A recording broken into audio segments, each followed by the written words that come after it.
Whoops, forgot to bring us back up. But welcome back to Rise to Liberty podcast. Thank you for joining us again today. We have a very special guest who has decided to spare a little bit of time. Not that she has a whole lot these days anyways, but today's guest is Angela McArdle, the current chair of the National Libertarian Party. How are you doing today, Angela? I am doing so great. Thank you so much for having me. Yeah, of course. Thank you for coming back. So let's just jump straight into it.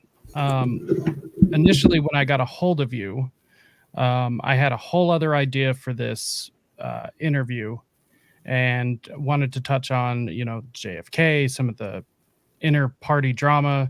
Nobody really cares. But I had a better idea anyways, even though I would recommend you did an interview with, what's his name?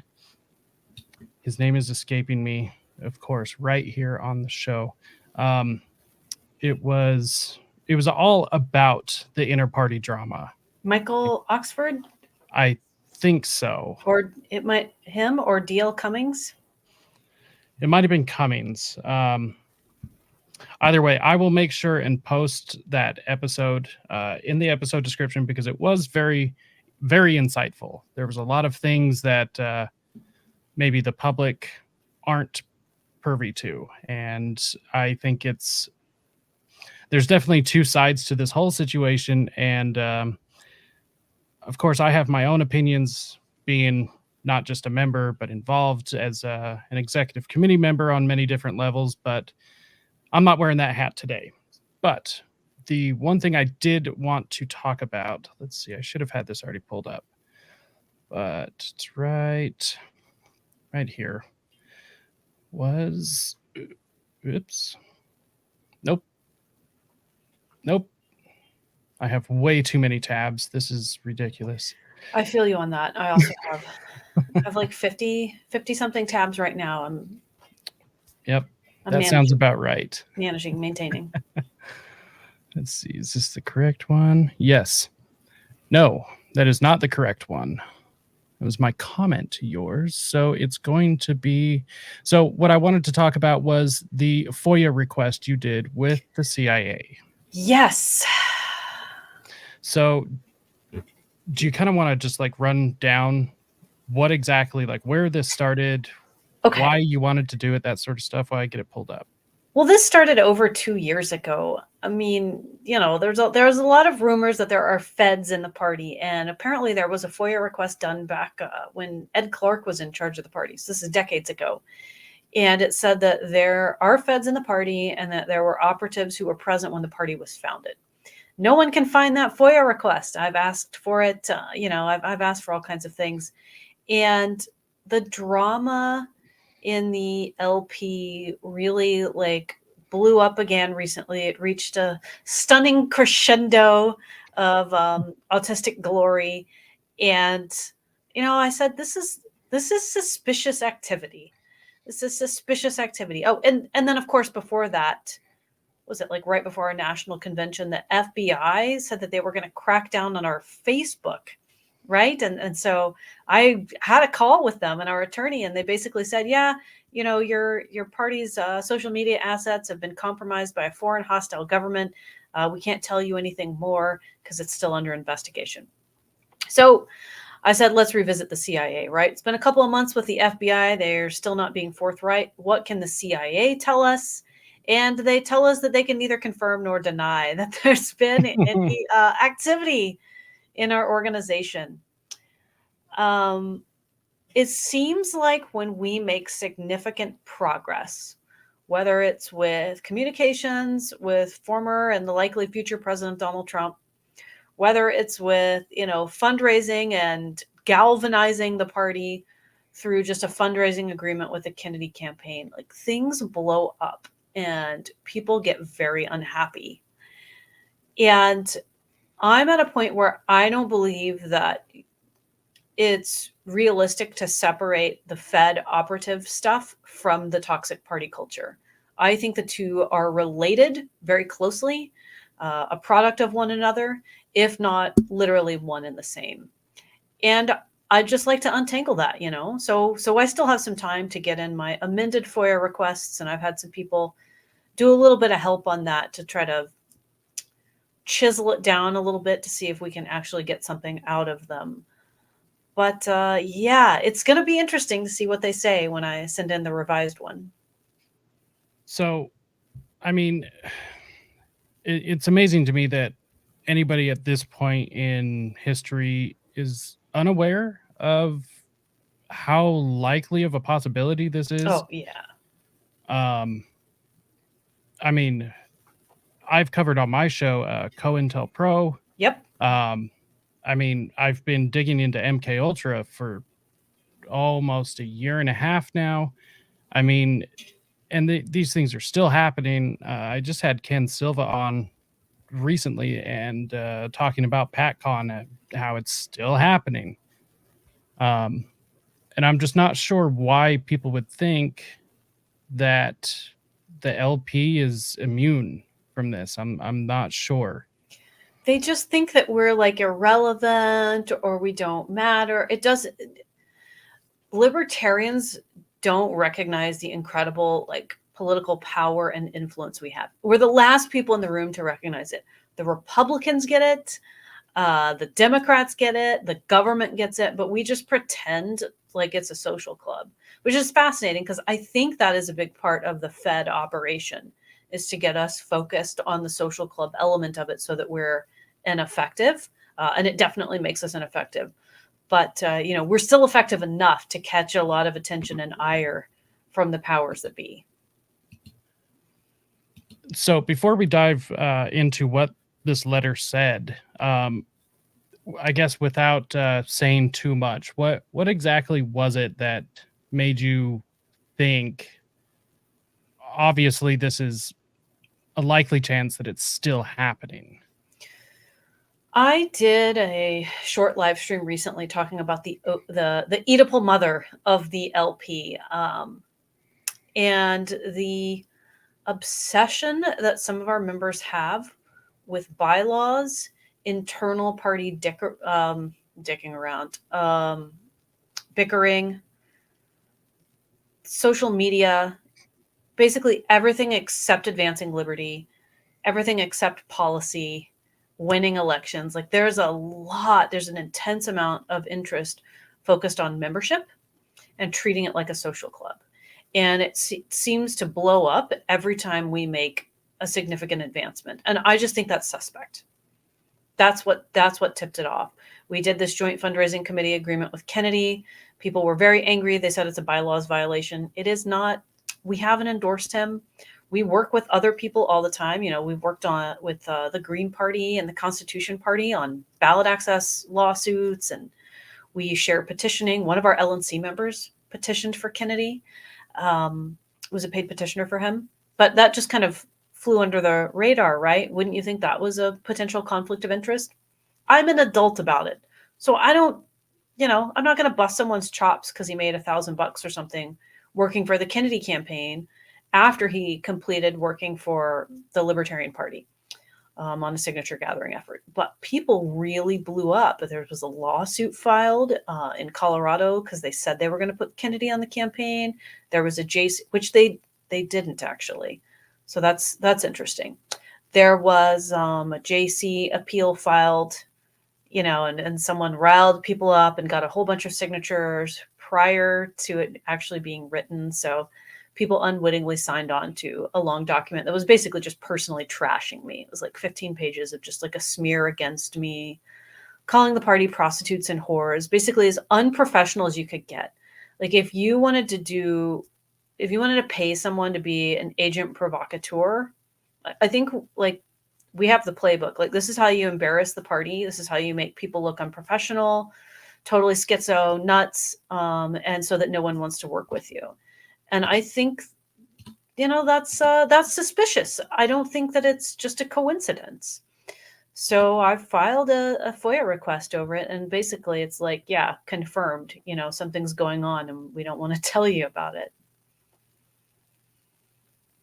Yeah, I would wholeheartedly have to agree. in my mind, it seems as though one of the worst things for the state would be a highly functional, highly Yep. organized Libertarian Party. Yep. That would be devastating to them. Absolutely.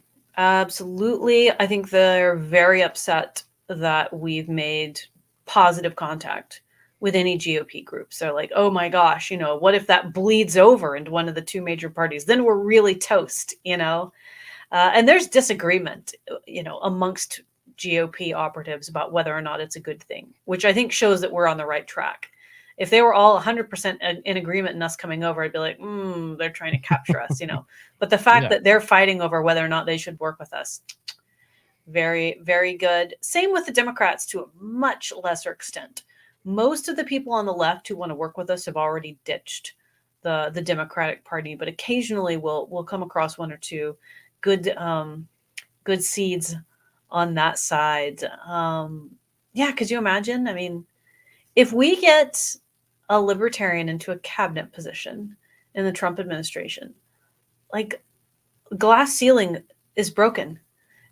We'll be running people for Congress and winning in like 8 years. It won't be a pipe dream anymore. We will shoot right up past it, and all of a sudden we'll have electoral credibility. That's what I'm all about. Abolish the Department of Education. All it takes is one. Neocons used to be like a fringe loser, like nerdy kids, eat lunch by yourself version of a think tank in DC.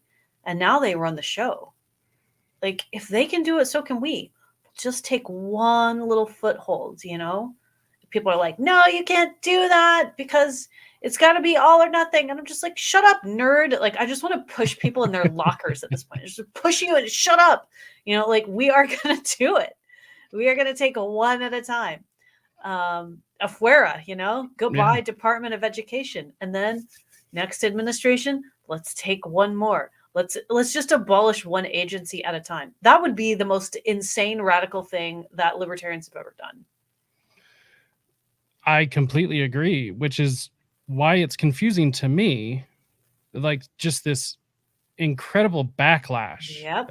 Some people act as though that if we won right now anyways, that we would be able to go in there and, chew bubblegum or kick ass. And well, we're all out of bubblegum and we won't be able to kick ass. So yeah. And I mean, it's like there's so many things to unpack with it. The level of naivety. You think that you could just go in totally green and withstand deep state pressure? No. It's a hard job. It's not like you just walk in and say, you're fired, and then everyone's fired. It's a hard job. You have to work for it. You have to dig through a bunch of paperwork. You have to justify firing a lot of them. You don't just get to fire people point blank. A lot of people have pensions. You got to fight through that paperwork. Some of it is legislative. You've got to battle that. Like, there's a lot of work to do. They want to blackmail you. Obviously, they want to murder you. If like that's the treatment that Donald Trump got, and everybody says he's, he's compromised. He's a swamp creature. He made a bunch of horrible decisions. So he made like 2 or 3 good decisions, and they want to murder him. Like, what do you think that it would be like for one of us, or like Ron Paul? You'd be operating your presidency from a panic room, just like, like one like landline phone. It's I wish we were smarter. Well, and see, I don't think it's even the intelligence thing. Well, I do think it's the intelligence thing. Of some, not all. There are very fine people in the Libertarian Party. Very fine on people. both sides. I just find it interesting. I'm not quite sure what people want. Yes. Because I came into this party thinking, okay, the system is shit. It doesn't care about us. It's not going to help us or serve us or do anything. And we are an alternative to what has been, just what has been. And so I don't understand if I can use any part of the system that's against me to make it better for me and everyone, I'm going to. Yeah, totally. I mean, my personal opinion, I would metaphorically burn the party down if it meant that I get more liberty for everyone. Yes, but there are people who disagree with you, and it's because their number one priority is party structure, membership. It's a club. Like it is a club, and that's like the big reveal, I think. Yeah. Is the priorities. It's not about. I also think a lot of people are very comfortable complaining about the government, and the paradigm shift is just too great for them to go from a loser to a winner. They're just like, no, like I don't want to be a winner. I want to stay a loser. I want to stay the victim of the government. I like complaining about it. I've built my whole worldview around, being oppressed. It's like the liberty version of a social justice warrior. I'm oppressed. I'm oppressed. It's like, maybe you don't have to be. It's like, shut up. That's my identity. Yeah. I want to change your identity. I want to make you better. I want you to love your life. I don't want you to pay so much money to the federal government. They're like, no. So, and we'll get into the letter after this because I do find it incredibly interesting, but I would like to know, what do you think the reason is these people have, I guess historically, but incredibly now, are still attracted to the libertarian brand, and like they just won't let it go? They're mad at their dad. I think they're really mad at their dad. And what I mean by that is it's about just like rebellion and being oppositional to authority and being, unique and special in that whole process. And so you don't want to be a Democrat, right? Because that's the party of your dad or your aunt or your uncle or whatever. You don't want to be Green Party because that is very heavy in rules and authoritarianism. And I say that with love, same with the Communist Party and the Democratic Socialists. It's very aggressively rules oriented. You have got to follow the rules. But here in the Libertarian Party, we often conflate like rules with authoritarianism, which is now a term that I am very annoyed by and I don't use very much, because everybody's like, oh, that's so authoritarian. Well, okay, at a certain point, like there's natural authority, there's voluntary authority, there's hierarchies that are inherent in the world. Mhm. We don't hate all authority, and Yeah, it's not just- authoritarian to agree to a set of rules and then do the thing. yeah. But we attract the people who just like have oppositional defiance disorder, and they really want to belong, but they don't play along well enough with others to really belong anywhere else. That would make sense. It has always bothered me, Yeah. the attraction that people. Okay, there's one set of people. I won't name names, but there's groups of people who feel as though the core belief of libertarianism is to do what thou wilt. Right, and I just don't believe that. I don't either. That's the core tenets of like Anton LaVey's Satanism. Exactly. And that to me is really bothersome. I myself used to be a Satanist until I realized that they were more annoying than vegans or bicyclists or Wow, even the libertarians. bicyclists. That's aggressive. That's shots fired. You're more annoying than a cyclist. Yeah, yeah. It's true though. They are some of the worst because they are the edgelords that are like, oh, I don't like your God. What are you gonna do about it? And it's so 90s. Like, it come is. on, don't you know we're not mad at Christianity now? We're all mad at Donald Trump. Yeah. Get with the times. Exactly. It is a little dated. Yeah, it's all about libertinism and self-indulgence and no one telling anybody else what to do. That's the vibe. And that wouldn't fly in any other organization. Professional organizations don't allow for that. You get fired or you get dismissed, told not to return, and that's actually enforced. But here we're so uncomfortable with, authority that we take this permissive attitude towards insane behavior. So it's a perfect breeding ground for COINTELPRO tactics. Couldn't be better. So it's sad, everybody's like, why are you so down on the LP all the time, Angela? Well, I'm swimming in it 24/7, take a lot of abuse, but I say it with love because I want us to be better.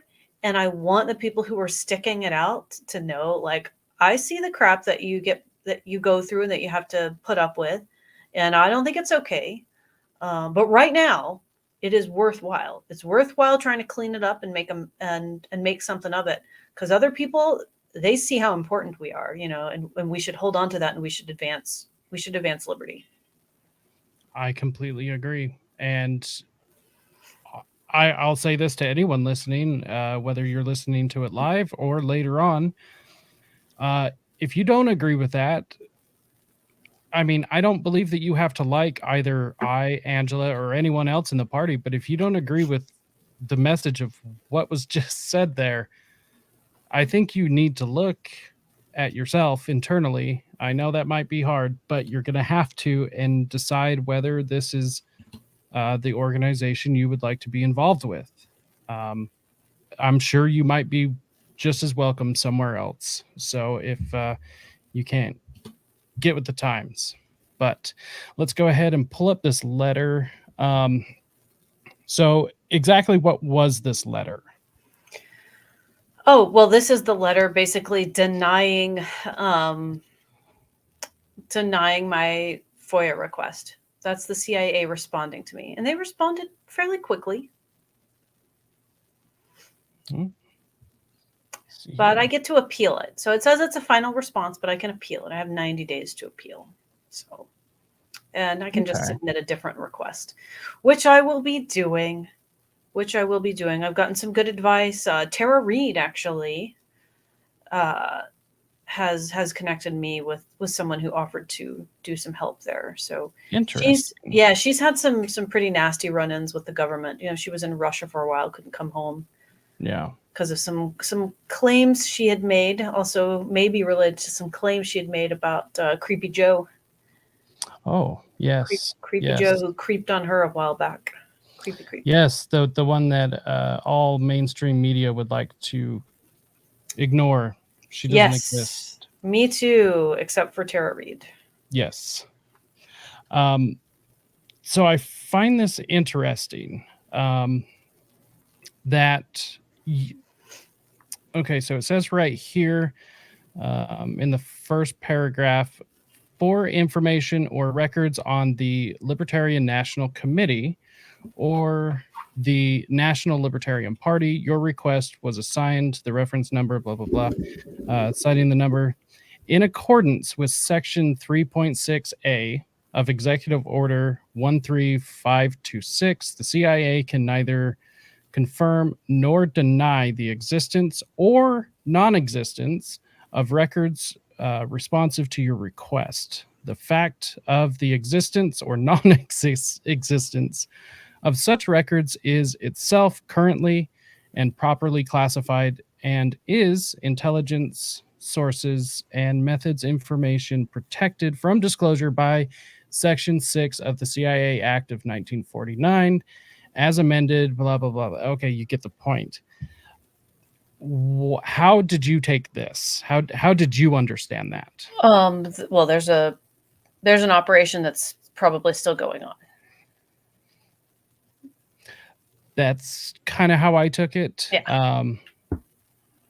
At best, I would say that it was incredibly prevalent, although they might subcontract or something. It's kind of on the back burner, but at worst, it is an active operation, probably involving multiple agencies. Yeah, and I assume that everyone's gonna wonder that, or jump to the conclusion that it's CIA work. I don't know that for sure. um, it's possible, but I think a lot of people are suspect right now.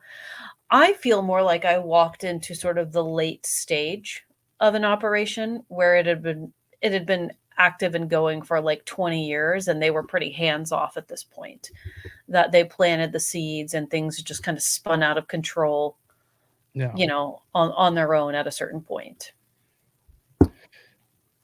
I yeah, I would say that I would agree, at least from my point of view. Obviously, I'm not on the national committee. I'm sure things are a little bit different from your position. Um, so my perspective was that it kind of seemed like the LP or the LNC is always kind of in their back pocket. Uh, there's because everything seems to come in waves with the intelligence community. So even if surveillance is just the only thing, then they're going to surveil you and then kind of discard you because nothing's going on, or they serve their purpose, they're done, they are on to something else. Hmm. Um, and it seemed like maybe this last convention, which of course took place in their backyard, Yeah. there were a lot of really insane things that I don't think would have happened unless there was some sort of outside influence. I think that's very possible. I don't know if I'm completely persuaded that they were active. I mean, what really galls me about the whole thing is, 7 rounds of voting. Sure, I signed up for it, but Hmm. that hasn't happened in quite a while. We gavelled in at 9 a.m. We gavelled out at 1 a.m. That's a lot of hours. Yeah. Many of the people who voted in our current presidential candidate are not actively supporting him. In fact, some of them are actively supporting another candidate now, 2 other candidates. Yes. And I've I seen think that. I think that's suspicious. Um, I don't know necessarily that they're on anyone's payroll, but it does seem like at least behavior that was influenced by, I don't know, some sort of Fed operation, something. So I just keep going back to I don't understand because I've seen people, especially when you posted this, I saw people or anything else related to it. People will say things like, "Oh, this is so unprofessional," or "How could you do such a thing?" I actually even had somebody that I was acquaintances with, not friends with per se, but I had invited somebody on, and because I had commented on something of yours, stating that when I had commented my belief that I believe the party has been infiltrated, then that was enough excuse to not come on. And that's fine. Nobody owes me anything. That's fine. But I just thought it was weird. I don't Um, understand why we're so sensitive about this. I mean, what would be the basis for saying that we haven't been, like, what yeah. on what basis do we defend ourselves? Yeah. How do you defend the behavior of people within the party who scream and swear, who look unprofessional, who Get naked on stage. get naked on stage, who engage in behavior that in any other organization they would be dismissed, fired, expelled? How do we defend that? I Yeah. mean, that's Exhibit A. Exhibit B, like, don't we all think it's suspicious that there were 7 rounds of voting? Um, I just find it suspicious. And I would find it suspicious if it had been for Lars Mapstad or Rechtenwald or anyone. Like, that's, Agreed. you know, and why do we end up with a presidential candidate? And I, at this point, it's not an insult. It's not a criticism of him. It's the people who propped him up. That I you're not agree. even willing to support your own guy. I think it's a pretty crappy thing to do to him. I spend 2 to 3 hours a week working on his campaign behind the scenes. So I have to because I'm the national chair. People are like, you don't support our candidate. I'm so sorry. You know what I should be doing instead? I should go tweet about him on social media so he can get ratioed. That's the only way to show support. It's like, Yeah. we're just not as serious. Like, walk me through how that's a serious reaction. You don't show enough support by just doing enough tweets about him. Okay. You got me. Yeah. I found it interesting. So, like it or don't, you did one of the most amazing things that I have seen or that I know of from party history. And that was have Donald Trump show up. Yes. Obviously, you weren't doing everything single-handedly, and everyone involved should get equal praise because that is Convention committee. amazing. They were rocking. TJ Ferreira, who is not in the Mises Caucus, was like indispensable on that. That man worked so hard on that convention. Kathy Yanuskavich, Amazing. Andrew Watkins, like we had a great team. Justin Blankenship, a lot of people and staff like was exhausted too. Yeah, I went and I met with Donald Trump and I negotiated with him because he loves to negotiate. So that was fun to get him to our convention. You know, he also brought with him like a whole like Liberty GOP entourage. Kash Patel got a shout out. Mike Lee, we convinced to get on stage and do an "In the Fed" like cheer. It was so cool. Yeah.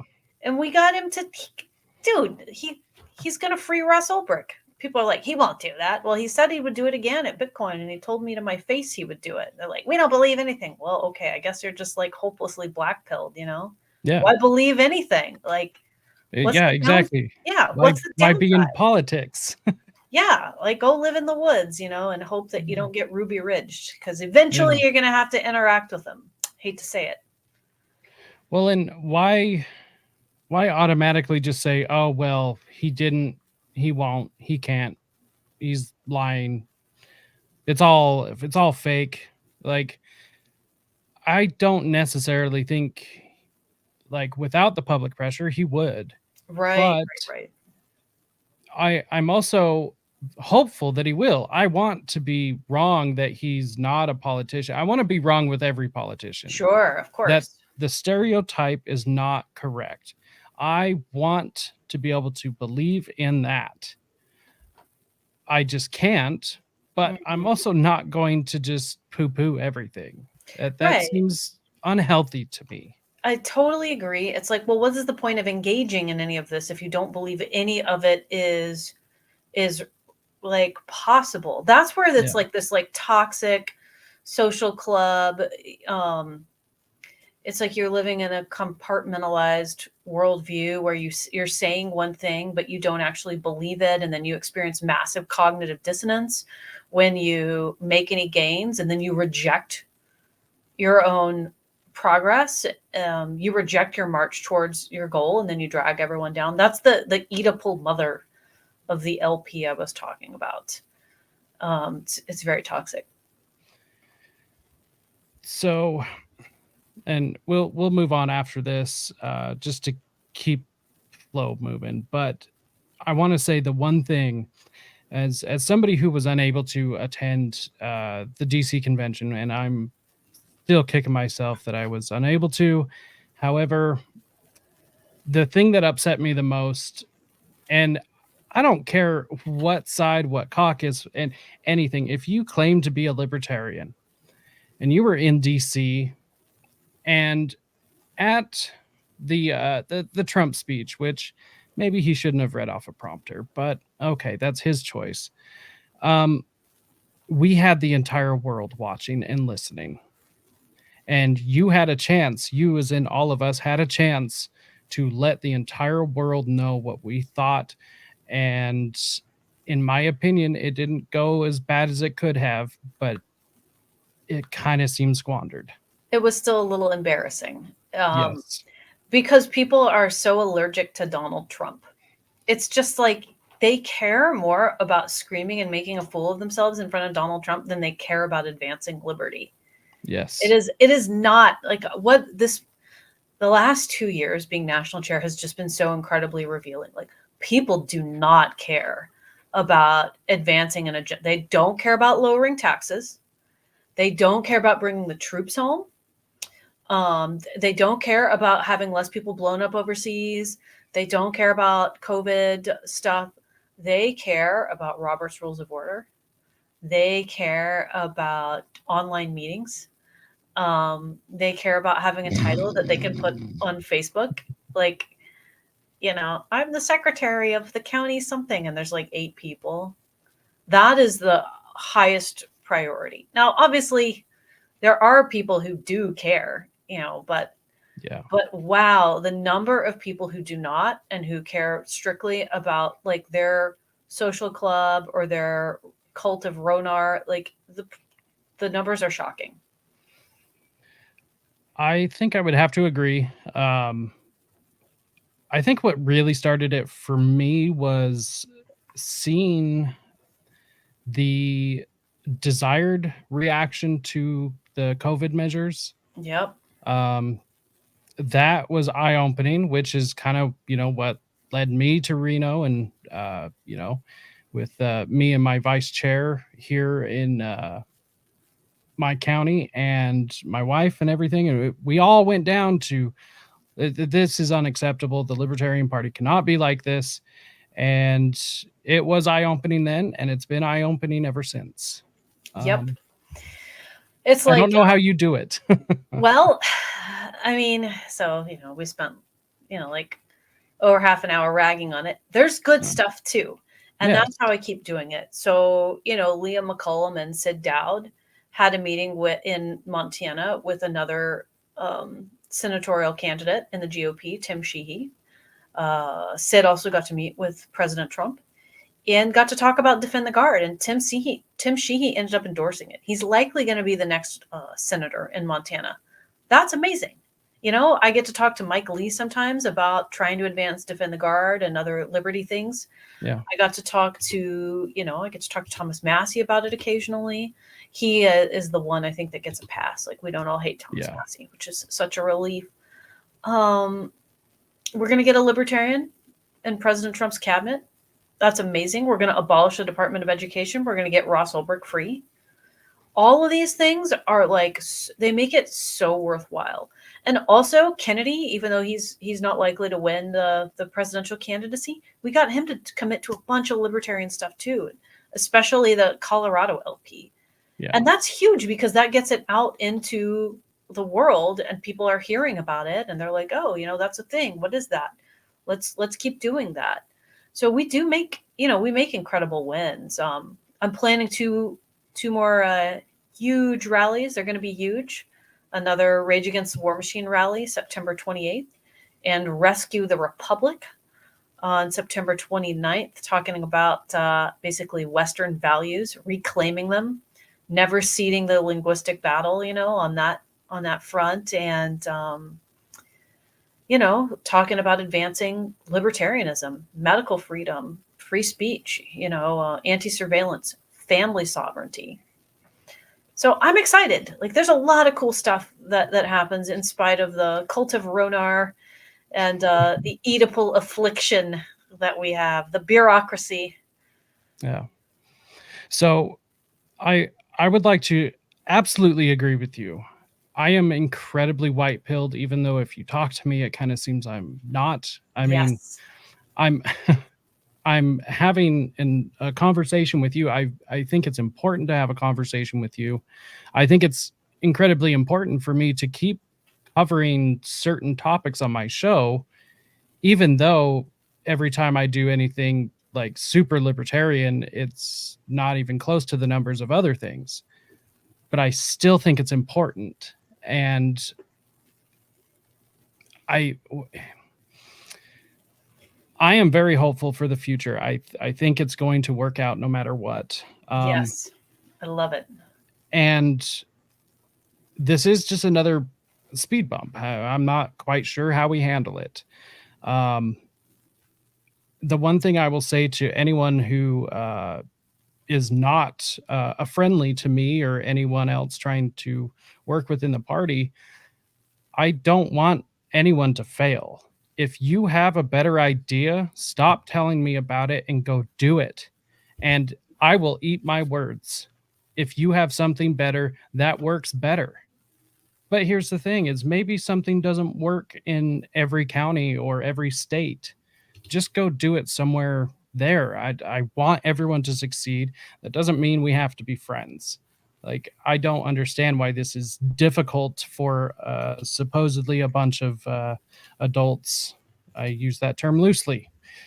But I don't know. I get frustrated with that. However, I do want to ask how are executive committee members all across the country, how are we supposed to sell the party itself, try to get these new members in with such negative press?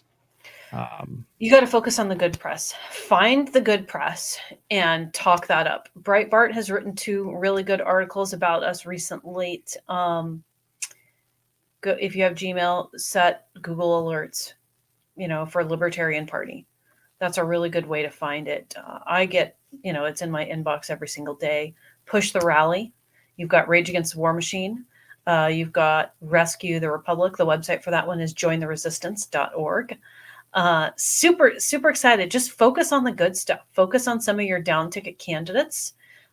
Florida has a bunch of really good candidates. Michigan has a candidate they just announced for Senate. It's very exciting. There's there's good stuff going on. We just have to focus on that, and some of the bad stuff, just dismiss it as like corporate media hates us. Yeah. They hate everything that's good and virtuous. They don't have, they're not like, oh, look, families doing fun stuff, wholesome things over here. Like, they hate everything good and virtuous and worthwhile. And so if they hate us, then, we're on the right team. So I was incredibly impressed, and I swear I'm not trying to make this like a brown nosing episode, I swear, but I just don't think you get enough positive reinforcement. At least the loudest voices, even though there are few of them, I don't know, they are the loudest. I think you did a great job handling your approach after the convention involving Chase, of how to balance that, considering he is such a polarizing figure. Right. And I never would have thought of that. I think it's great. So that's why I was asking. In my county, I had received some very angry emails. And of which that I couldn't say that they were wrong. But because of Chase, they wanted nothing to do with the party. Right. Obviously, they can make that choice. It's a problem. Yeah. And I tried to persuade it. It's just like, look, we're not doing national. We're still here. We've still got county commission meetings. We've still got city council meetings. But some people didn't want to listen to that. And I get it. I think it's the wrong choice. And that's why I was asking, is because it's. So here's what I think we should do. And that's why I took the approach that I took, right? Right. If you are a Chase Oliver fan, you're probably having a meltdown right now as you watch this, but whatever. If you're a Chase Oliver fan, you should support Chase. We need to maintain ballot access. It's going to be a very difficult challenge. It's going to be a difficult time, right? Because Kennedy's on the ballot. It's very crowded with Cornell West too. It is what it is. That's what we've got. Go ahead and support your candidate. That's a good idea.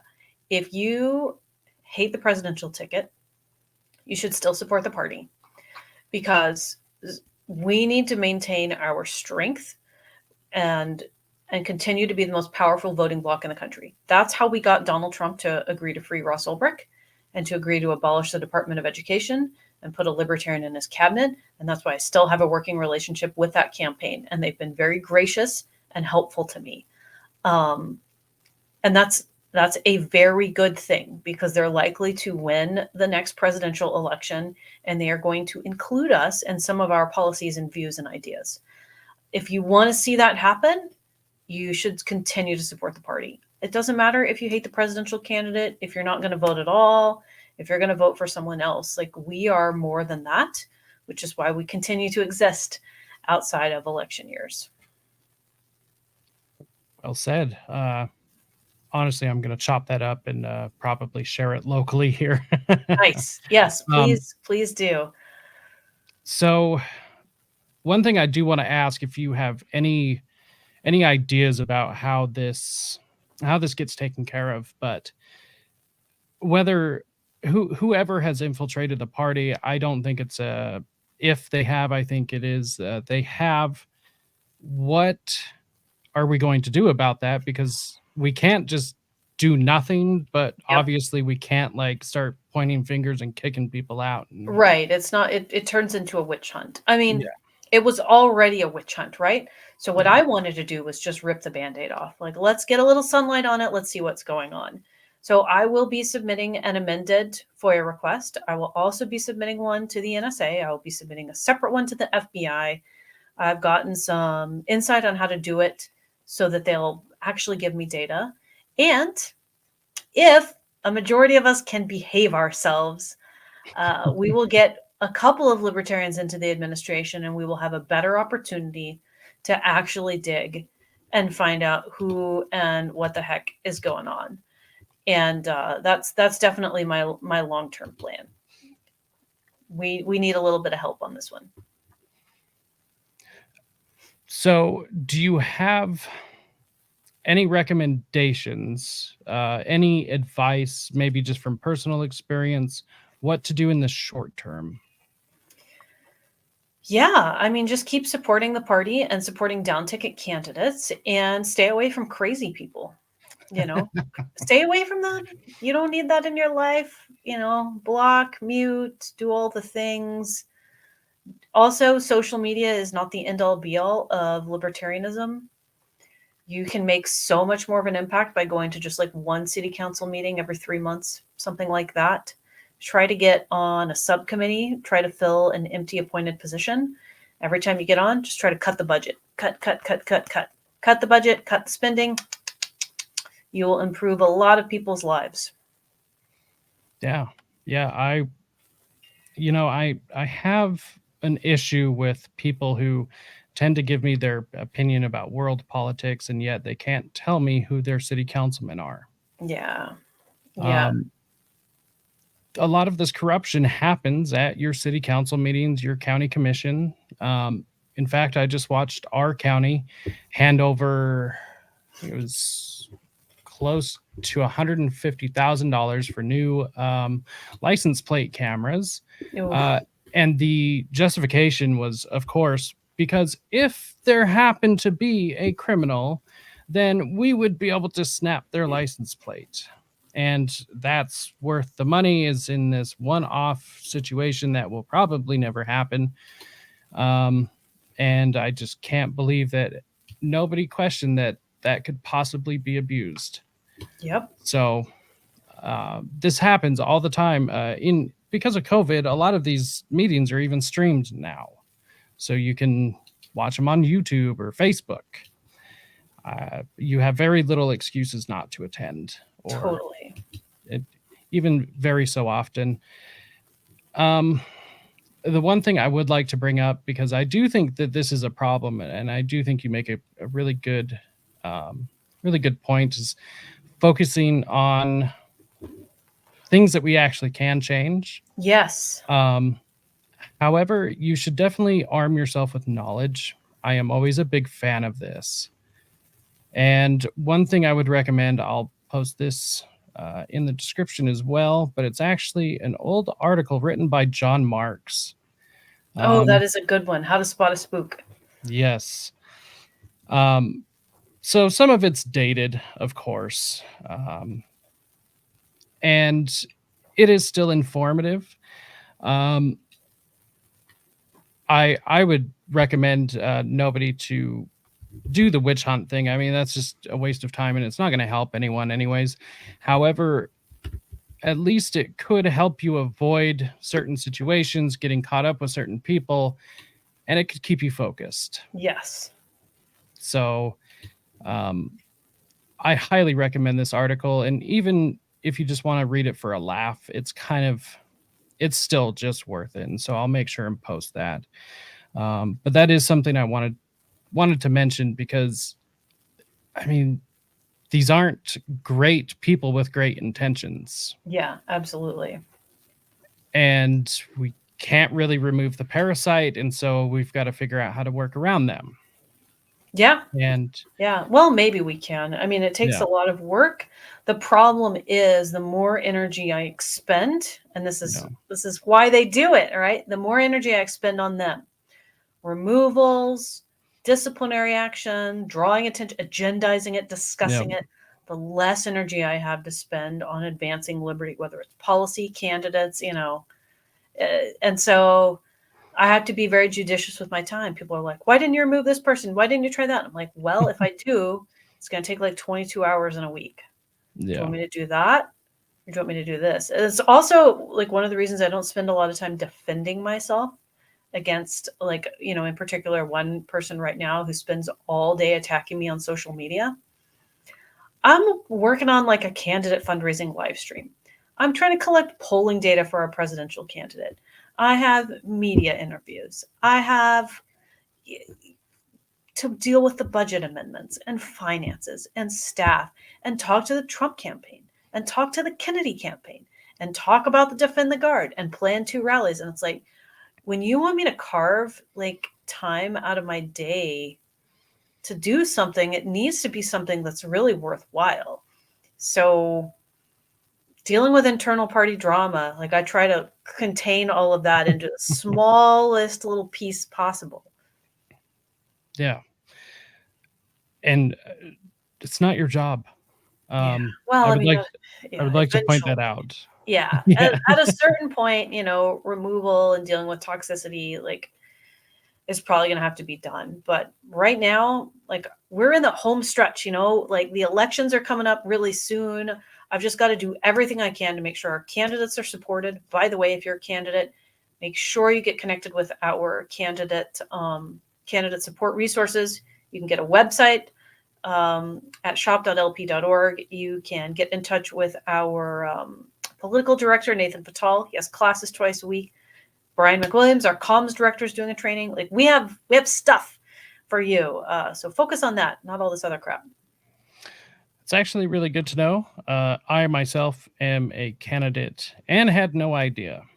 Yes, it might have been my fault though, just kind of tuning everything out, trying to focus on things at the homesteads. But we want you to get the things that you need.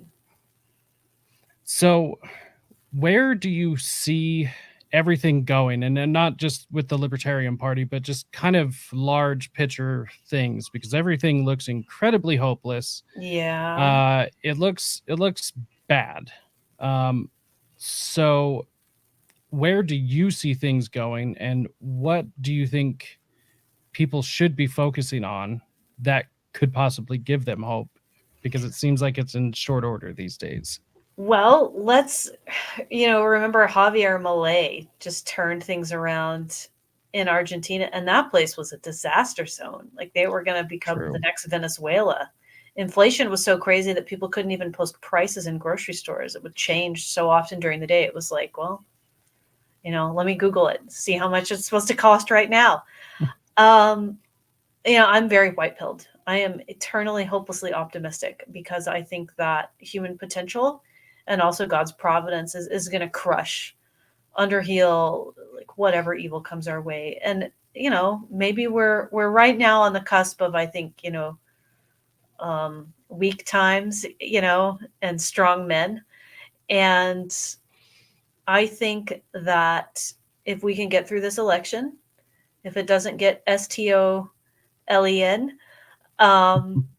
then we're going to have an opportunity for libertarianism to start to grow. And we'll be able to plant a seed at the federal level. And in 8 to 12 years, we may be in a radically different country. And I think that the Democrats did not send their best. And so that's a really good thing because it shows that they're very weak right now. And they're just like, look, we don't have anything. So we're just going to go balls to the wall because that's why not? And so as long as people don't go insane and don't vote for Tim Walz, the socialist, I think we'll be all right, you know? And then we have all these incredible opportunities for us as libertarians. And I think that the woke stuff has gotten, it's reached a crescendo, and there's backlash against it. And people want to have, they want to have a little bit of a return to healthy human relationships, laughter, family, you know, like normal dating, things that are rooted in biology, while at the same time extending a little grace and compassion to people who fall outside of those parameters without, you know, lynching and madness and insanity. So I feel like things are going in a good direction, and, you know, I'm here for it. I just want to encourage it, keep it going. So, I mean, like I said, I'm also white pilled because I feel as though no matter what, we will come out on the other side much better. Although it's just a really bumpy ride, it's not fun. It's incredibly stressful. It is. It is. It is stressful. I like a little stress. Yeah, I actually thrive under pressure. There you go. Although I like a break. Yeah, I feel you on that. You know? I'm like, please, November, get here. I just want to get through it. Exactly. But then we get November, and then we get the holidays. And that's, I just want maybe January to come around, and if it could be warm. I like Christmas. I'm ready for Christmas. I want Christmas time. Thanksgiving, it's pretty good too. No? I'm all the Halloween guy. I love Halloween too. I'm getting a costume together for my toddler. I think he's going to be a troll from Trolls. Little baby Branch, little blue troll wig. Could be fun. I love it. I do have this question, and I've been pondering it to myself. I run off of this. I don't even think I should call it a philosophy, but just an idiom, I guess, that you should never put all your eggs in one basket. The bottom of the basket falls out and you have no more eggs. What do you think should be, at least from your perspective, maybe some alternatives? That what if voting doesn't work? What are we going to do? Wait and just vote harder next time? I believe that to be unrealistic. So what are some other things that you think that people should be looking at, or maybe even just promote or do themselves? What's something that you would recommend? Oh, I mean, I think that if voting completely is shown to be fraudulent or a completely failed system, and we're going to find out soon, I think. I think we'll be on the cusp of national divorce. And at that point, we need to encourage our state and semi-local county level leaders to do it peacefully and nonviolently. And that moment in time is going to take tremendous moral courage. It's going to take moral courage to break away, and it's going to take moral courage to do it peacefully, because there are a lot of very angry, aggrieved people in this country who, you know, I think have would certainly have the right to defend themselves. And I think that they probably see justification for violence. And, you know, you pray to God or whoever it is that someone will stay their hand, because I certainly can commiserate with the way that they feel. But, you know, we would need peaceful national divorce at that point. And I think that there's an appetite for it. It definitely does seem that way. Text it. So, Republic of Florida. Sorry, Disney. That's okay. Disney can be off on their own. They're dropping off anyways. So, how do you think it would go? Is it obviously it's going to be bumpy? That there's too many people involved, too many emotions for it to not But I mean, do you think we're going to go the Tim Pool route, the Civil War, or would it actually be probably a bit more chilled out than that? I mean, I'm hopeful that it would be more chilled out. I think that you're going to, at some point, there's going to be rioting and violence, whether you have civil war or not. That's what we saw in 2020 with the BLM mostly peaceful protests, which were not mostly peaceful. Mostly peaceful fires, mostly peaceful billion with a B dollars in damage to the Santa Monica Promenade, which was a place I used to hang out at and enjoyed shopping and eating at. But I think that you would see things like Texit, and you would probably start to see it from the libertarian-ish mountain states as well. People saying, we've had enough. We're maybe get your act together, federal government, rest of you states, get your act together and maybe we'll revisit it. But right now we're stepping out. We're doing our own thing. There are also states, I think Arkansas tried to do, they passed something about trying to get back on a gold standard. And I don't think that was necessarily like a fully functional thing, but I think it might have allowed gold to be traded as a medium of exchange. You're going to start to see more and more things like that, and someone's going to just walk away. New Hampshire's always trying to walk away. So I think that's good because it gives people a path out, besides shooting their way out. And while lots of people fantasize about that, I don't think 100 killdozers is the best thing for us, because I just don't think, I don't like the idea of people dying. Let's see if we can do it without that. I'm with you. I don't either. In fact, the thought of genuine civil war or armed rebellion just does scare the hell out of me. Just how things are these days, I have no clue how that would work out. This isn't the 1860s anymore. So it would be very concerning to me. The thing I hope people realize, and let me know what you think about this. First of all, violence would be entirely useless. The government understands the language of violence, as they are the monopoly of violence. Yeah. And they want us to respond with violence.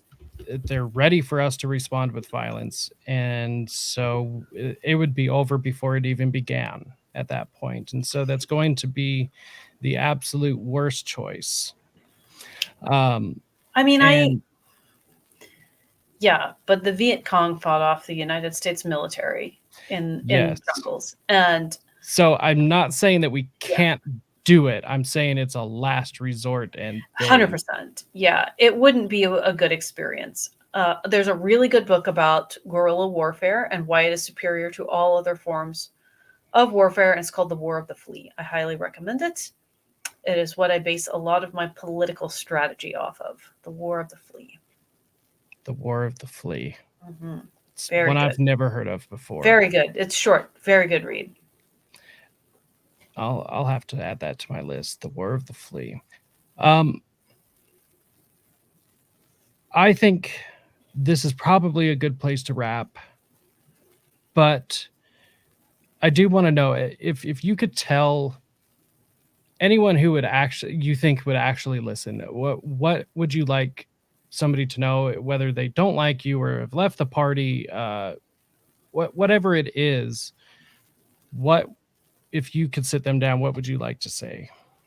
If you had one shot to save the lives of maybe 1,000 people in the Middle East, there's warmongers in office, there's neocons.